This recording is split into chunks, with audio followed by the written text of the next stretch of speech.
జిల్లా జమ్మలమడుగులో అన్నదాత పీఎం కిసాన్ యోజన సంబంధించి రైతులతో ముఖాముఖి కార్యక్రమం నిర్వహించారు.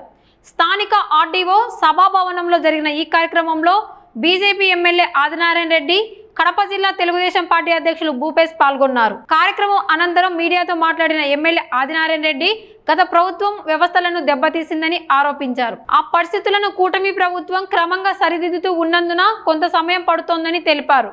ఎన్నికల సమయంలో ఇచ్చిన హామీలతో ఎక్కువ భాగాన్ని ఇప్పటికే అమలు చేస్తున్నామని పేర్కొన్నారు. అంతర్జాతీయంగా యుద్ధ పరిస్థితులు ఉన్నప్పటికీ భారత ఆర్థిక వ్యవస్థ బలంగా నిలవడానికి ప్రధానమంత్రి నరేంద్ర మోడీ నాయకత్వం కారణమని ఆయన అన్నారు. భవిష్యత్తులో కూడా ప్రజలతో కూటమి ప్రభుత్వానికి అండగా నిలవాలని ఎమ్మెల్యే ఆదినారాయణ రెడ్డి విజ్ఞప్తి చేశారు.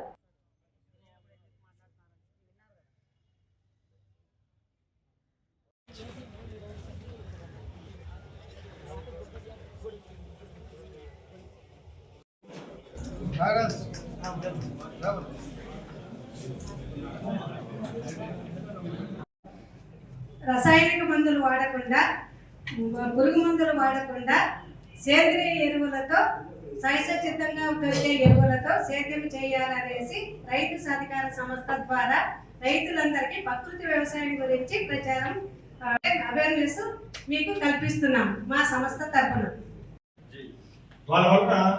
ప్రపంచమంతా గ్యాస్ ప్రమాదం వచ్చిందే కదా, ఇంత ప్రమాదం వచ్చినా కేంద్రము సరైన స్టెప్ వేసి ఇళ్ళ వరకు ఫాస్ట్గా కనెక్షన్ ఇబ్బంది అడగడం లేదు కదా, ఉచితమే కదా.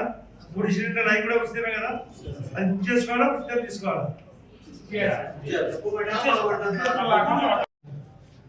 మన నాయకుడు చంద్రబాబు నాయుడు గారు రైతులు పక్షపాతిగా ఉండడం మీరందరూ గమనిస్తూనే ఉన్నారు.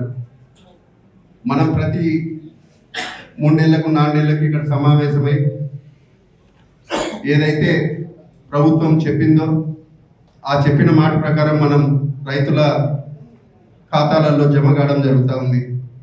ఒక్కరు మీరు ఇక్కడికి వచ్చిన వాళ్ళు ఆలోచన చేయాలా. ఈరోజు మన ఆంధ్రప్రదేశ్ రాష్ట్రం ఆర్థిక పరిస్థితి నిజంగానే ఆర్థిక లోటులో చాలా చిన్న భిన్నమైంది. కానీ ఈరోజు సీనియర్ నాయకుడు మన చంద్రబాబు నాయుడు గారు ముఖ్యమంత్రి వర్యుడు ఏ విధంగా 75 ఏళ్ల వయసులో కూడా